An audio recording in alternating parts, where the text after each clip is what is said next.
다 같이 새벽 기도회 하나님께 드리겠습니다. 그러므로 우리가 여호와를 알자. 힘써 여호와를 알자. 그의 나타나심은 새벽빛같이 어김없나니 비와 같이 땅을 적시는 늦은 비와 같이 우리에게 임하시리라. 아멘. 다 같이 찬송가 115장 부르겠습니다. 115장입니다.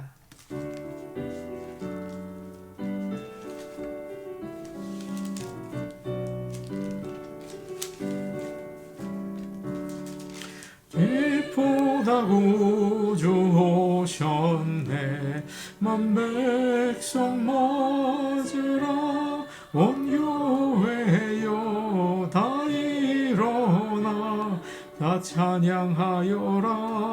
다 찬양하여라. 다 찬양하여라. 구세주 탄생했으니 다 찬양하여라. 이 세상에 만물들아 다 화답하여라. 다 화답하여라. 다 화답하여라.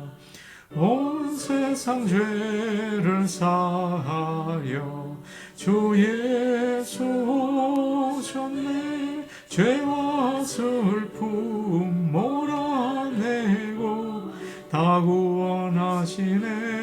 다 구원하시네. 다 구원하시네. 은혜와 진리 되신 주 다 주관하시니 만국 백성 구주 앞에 다 경배하여라. 다 경배하여라. 다 경배하여라.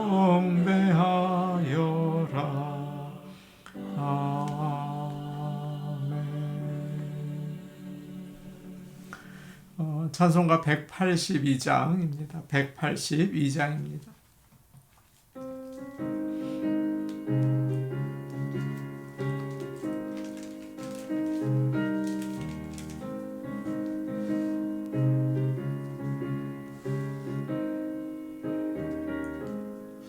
강물같이 흐르는 기쁨 성령 강림함이라.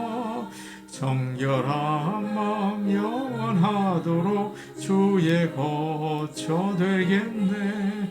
주님 주시는 참된 평화가 내 맘속에 넘치네. 주의 말씀에 거센 풍랑도 잠잠하게 되도다. 나의 생명 소생케 됨은 성령 임하심이라. 모든 의심 슬픔 사라져 주의 평강 넘치네. 주님 주시는 참된 평화가 내 맘속에 넘치네. 주의 말씀에 거센 풍랑도 잠잠하게 되도다. 하늘에서 단비 내리고 햇빛 찬란함같이 성령이 많이 주님 보내심이라. 주님 주시는 참된 평화가 내 맘속에 넘치네. 주의 말씀에 거센 풍랑도 잠잠하게 되도다. 생명신에 넘쳐 흘러서 마른 광야 적시니 의의 열매 무르익어서 추수를 기다리네. 주님 주시는 참된 평화가 내 맘속에 넘치네. 주의 말씀에 거센 풍랑도 잠잠하게 되도다. 놀라우신 주의 은혜로 그의 얼굴 뵙겠네. 평화로운 안식처에서 영원토록 쉬겠네. 주님 주시는 참된 평화가 내 맘속에 넘치네. 주의 말씀에 거센 풍랑도 잠잠하게 되도다. 하나님 말씀 같이 보겠습니다. 누가복음 1장 8절에서 14절 말씀입니다. 누가복음 1장 8절에서 14절 말씀입니다. 신약성경 86페이지에 있습니다. 누가복음 1장 8절에서 14절까지 말씀을 함께 읽겠습니다. 마침 사가랴가 그 반열의 차례대로 하나님 앞에서 제사장의 직무를 행할세 제사장의 전례를 따라 제비를 뽑아 주의 성전에 들어가 분향하고 모든 백성은 그 분향하는 시간에 밖에서 기도하더니 주의 사자가 그에게 나타나 향단 우편에 선지라. 사가랴가 보고 놀라며 무서워하니 천사가 그에게 이르되 사가랴여 무서워하지 말라. 너의 간구함이 들린지라. 내 아내 엘리사벳이 네게 아들을 낳아주리니 그 이름을 요한이라 하라. 너도 기뻐하고 즐거워할 것이요 많은 사람도 그의 태어남을 기뻐하리니. 아멘. 하나님께서 모든 성도들에게 믿음과 건강 주시고 또 걸음걸음 동행하시기를 기도합니다. 8절 말씀을 제가 읽겠습니다. 마침 사가랴가 그 반열의 차례대로 하나님 앞에서 제사장의 직무를 행할세. 사가랴는 제사장이었죠. 당시에 이스라엘 제사장이 18,000명 정도 있었다고 해요. 참 많은 수죠. 그들을 24그룹으로 나누어서 돌아가면서 한 그룹이 1년에 2주 동안 예루살렘 성전에 와서 일을 하게 했습니다. 그리고 특별한 절기가 되면 모든 제사장들이 모여서 함께 섬겼다고 해요. 사가랴는 24그룹 중에서 아비야 그룹에 속해 있었습니다. 마침 사가랴가 속한 아비야 그룹의 순서가 되어서 성전에 가서 제사장의 일을 하게 된 거예요. 9절 말씀을 같이 보겠습니다. 9절 말씀입니다. 제사장의 전례를 따라 제비를 뽑아 주의 성전에 들어가 분향하고 10절 말씀도 같이 볼까요? 모든 백성은 그 분향하는 시간에 밖에서 기도하더니 제사장들은 매일 2번 성전에 들어가서 향단에 분향을 했습니다. 한 사람은 아침에 성소에 가고 다른 사람은 오후에 가서 향을 피웠죠. 성소에 들어가서 분향할 사람을 제비를 뽑아서 정했어요. 그런데 이번에 하나님의 섭리로 사가랴가 뽑힌 겁니다. 그것은 제사장에게 있어서 정말 가장 큰 영광이었죠. 제사장의 수가 18,000명이나 될 정도로 워낙 많았기 때문에 평생 이런 기회가 한번 오기도 힘들었어요. 너무나 감격스럽고 또 흥분이 되었을 것입니다. 한번 그 모습을 상상해 보세요. 사가랴가 제사장의 옷을 입고 이제 성전을 향해 갑니다. 성전 뜰을 지나서 하나님이 계시는 성소에 올라가죠. 그 안으로 들어가니까 왼편에는 금 등대가 있는데 불이 켜져 있었을 것이고 오른쪽에는 떡상이 또 있었을 거예요. 이제 맞은편에 지성소로 들어가는 문이 있는데 커튼으로 가려져 있었겠죠. 그리고 바로 그 앞에 금으로 된 제단이 있었습니다. 바로 거기서 분향을 하는 거예요.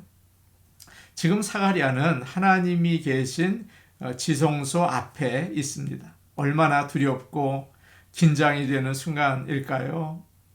이제 기도하면서 향을 태워서 올려야 돼요.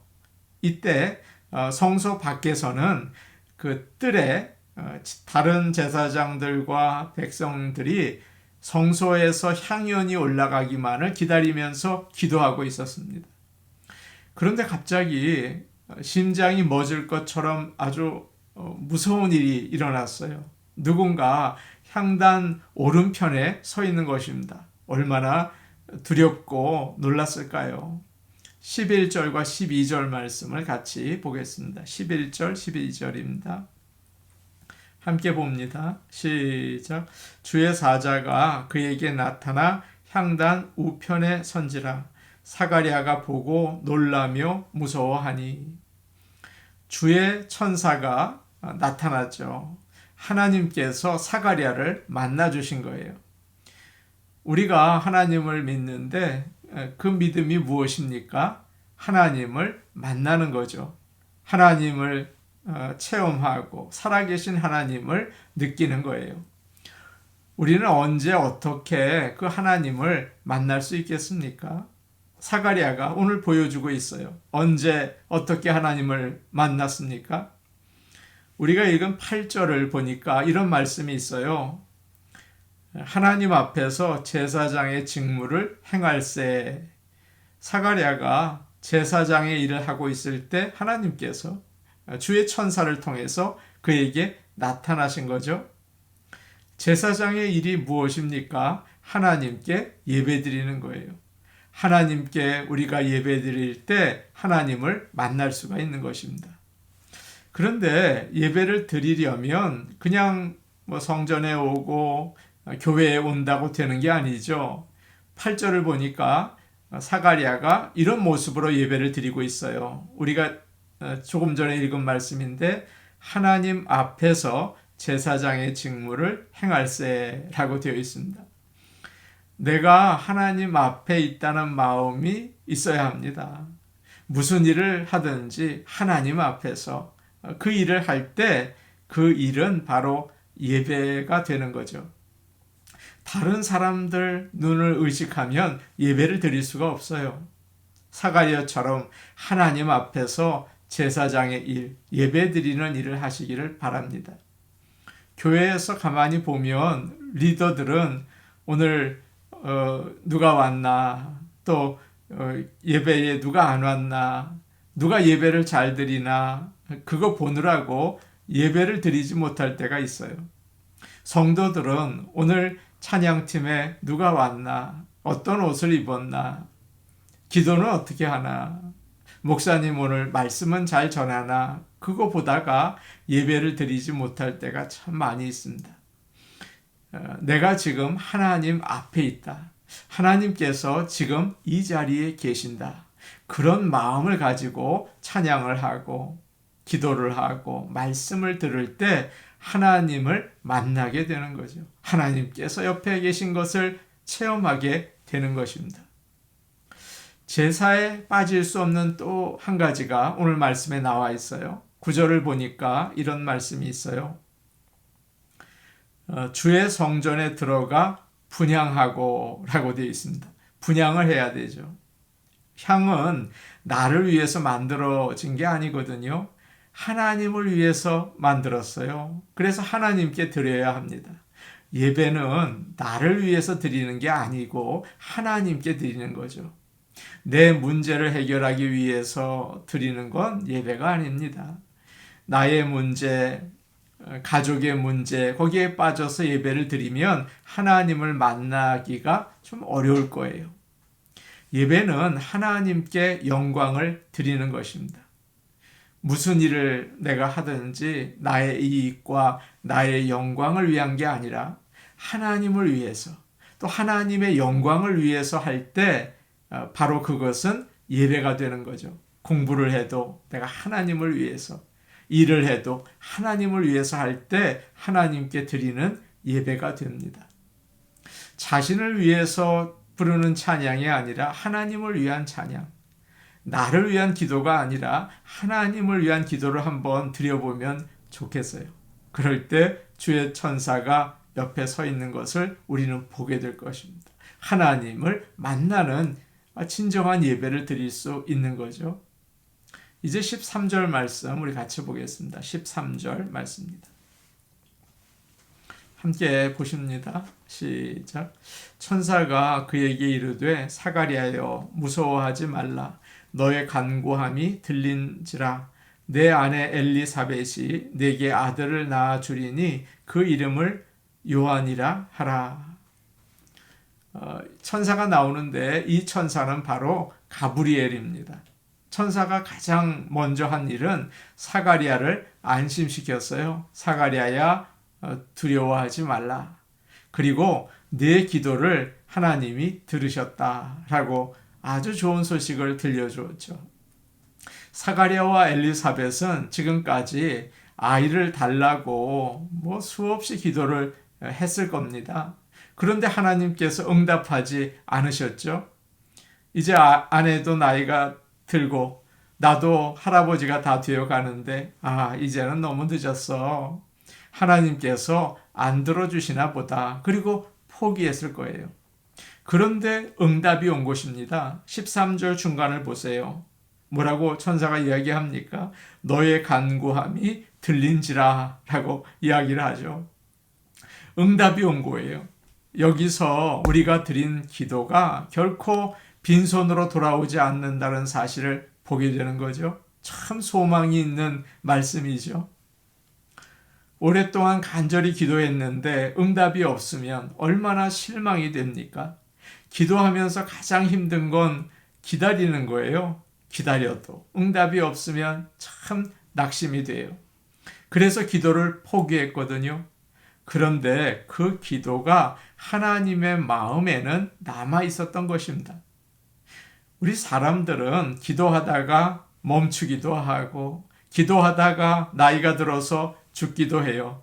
그러나 그 기도는 하나님의 마음에 계속 박혀 있다가 그분의 시간에 응답되는 것입니다. 이것이 바로 기도의 능력입니다. 그래서 기도하는 사람들은 이 사실을 알고 그렇게 매달려 부르짖으며 기도하는 거죠. 기도하면서 기다리시기를 바랍니다. 결코 포기하지 않는 기도의 용사들이 다 되시기를 축복합니다. 반드시 우리 하나님께서 응답하십니다. 사가랴 부부는 오랫동안 아이를 달라고 하나님께 기도를 했어요. 그런데 지금 사가랴가 성소에서 분향을 하면서 어떤 기도를 했을까요? 아이를 달라고 개인적인 기도를 했을까요? 아니죠. 그는 지금 제사장으로서 이스라엘 백성을 위해서 기도하고 있어요. 그리고 백성들은 성전 뜰에서 또 기도하고 있어요. 사가랴가 드린 기도는 이스라엘을 구원해 달라는 기도였을 것입니다. 당시의 이스라엘 백성들은 로마의 압제 아래에 있었거든요. 그래서 그들은 너무도 힘들어서 하나님의 약속이 이루어지기를 간절히 기도했어요. 하나님께서 오셔서 우리를 구원해 주세요. 그렇게 하고 다 기도를 했습니다. 하나님께서 그 기도에 응답해 주신 거예요. 그래서 오늘 말씀 13절에 내 아내 엘리사벳이 내게 아들을 낳아 주리니 그 이름을 요한이라 하라. 이런 놀라운 응답을 주셨어요. 무슨 뜻입니까? 하나님께서 사가랴와 엘리사벳의 그 개인적인 기도에 응답해 주셨다는 말일까요? 그것만은 아니죠. 하나님은 우리 개인적인 기도만 들어주시진 않아요. 그의 백성을 구원하시고 하나님 나라를 이루시는 그 큰 목적을 이루신다고요. 엘리사벳이 아들을 낳을 텐데 그 이름을 요한이라고 해라. 요한은 사실 이스라엘 사람들 말로는 요나단이라는 이름이거든요. 근데 헬라식으로 바꿔서 요한이라고 불러요. 하나님은 은혜로우시다라는 뜻입니다. 하나님의 은혜로 임신하지 못하던 여인에게 아들을 주셨다. 그리고 그 아들을 통해서 이스라엘의 구원을 위해서 일하게 하실 것이다. 하나님의 은혜다. 요한이라고 해라. 그렇게 하나님께서 알려주신 거죠. 14절 말씀 우리 같이 보겠습니다. 14절 말씀입니다. 함께 보십니다. 시작. 너도 기뻐하고 즐거워할 것이요 많은 사람도 그의 태어남을 기뻐하리니. 아들을 주시겠다는 소식은 사가랴와 엘리사벳에게 참 큰 기쁨과 즐거움을 주었을 거예요. 그런데 거기서 끝난 것이 아니라 이 아이가 태어나서 많은 다른 사람들도 기뻐하고 즐거워하게 될 것이다. 그렇게 말씀하십니다. 왜 그럴까요? 세례 요한이 특별한 사람이기 때문이죠. 우리 한번 16절 말씀, 오늘 본문은 아니지만 한번 볼까요? 16절에 이런 말씀이 있어요. 16절 같이 보겠습니다. 시작. 이스라엘 자손을 주 곧 그들의 하나님께로 많이 돌아오게 하겠음이라. 이제 아들이 태어날 텐데 그 아들이 많은 사람들을 하나님께로, 예수 그리스도에게로 돌아오게 하는 일을 할 것이다. 그래서 사람들이 다 기뻐할 것이다 라고 말씀하고 있습니다. 우리 한번 자신을 돌아보죠. 우리는 우리 자신만 기쁘게 하며 사는 그런 사람들입니까? 아니면 다른 사람들에게 기쁨을 주며 살기를 원하십니까? 세례 요한처럼 많은 사람들을 예수님께 돌아오게 하는 그런 기쁨의 사람이 되기를 원합니다. 우리 교회만 즐겁고 재밌는 교회가 아니라 많은 사람들을 하나님께 돌아오게 하는 기쁨의 교회가 되기를 간절히 원합니다. 아멘. 우리 같이 기도하시겠습니다. 항상 하나님께서 이 자리에 계신 거 늘 깨닫고 또 우리가 하나님 앞에 있는 것을 알며 살아가게 하여 주옵소서. 내가 하는 모든 일이 하나님 앞에서 하는 그런 예배가 될 수 있게 하옵소서. 그렇게 기도하면 좋겠습니다. 오늘은 우리 개인의 기도 제목뿐만이 아니라 하나님 나라를 위해서 또 하나님의 그 복음의 역사를 위해서 이 세상을 구원하시려는 하나님의 그 뜻을 위해서 기도하기 원합니다. 하나님 아버지, 내 자신이, 우리 교회가 사람들을 하나님께로 돌아오게 하는 그런 사람들이 되게 하여 주옵소서. 수요 예배를 위해 기도하겠습니다. 수요 예배에 하나님 기름 부으시고 영광 받아 주옵소서. 우리 같이 기도하시겠습니다. 은혜로우신 아버지 하나님, 우리 성도들 그리고 제가 하는 모든 일이 하나님 앞에 있는 그런 것을 깨닫고 할 수 있게 하여 주옵소서. 나를 위한 것이 아니라 하나님을 위해서, 나의 영광을 위한 것이 아니라 하나님의 영광을 위해서 모든 일을 해나가는 예배자가 되게 하여 주시옵소서. 은혜로우신 아버지 하나님, 개인적인 기도뿐만이 아니라 하나님 나라를 위해서 기도하기를 원합니다. 주의 복음이 땅끝까지 증거되기 원하고 특별히 우리 교회가 있는 이 지역사회에 복음이 증거되기를 원합니다. 우리 교회만 즐거운 게 아니라 많은 사람들을 하나님께로 인도하는 그런 기쁨의 교회가 되기를 원합니다. 아버지 역사하여 주시옵소서. 하나님 아버지, 수요 예배를 위하여 기도합니다. 하나님 수요 저녁에 아버지요, 우리 교회에 은혜를 주시고 성도들이 사모하게 하시고 뜨겁게 찬양과 기도와 말씀이 있는 하나님의 영광이 있는 예배가 되게 도와주시옵소서. 예수님 이름으로 기도하옵나이다. 아멘. 은혜로우신 아버지 하나님, 우리가 사람들의 눈을 의식하며 삽니다. 그러나 하나님 앞에 있는 것처럼, 하나님이 이 자리에 계신 것처럼 늘 깨닫고 예배자의 모습으로 살아갈 수 있기를 원합니다. 하나님의 영광을 위해서, 또 하나님의 그 놀라운 나라를 위해서 우리가 살아갈 수 있도록 아버지 하나님 믿음 더하여 주시옵소서. 예수님의 이름으로 기도하옵나이다. 아멘. 오늘도 복된 하루 되시기 바랍니다. 개인 기도하시겠습니다.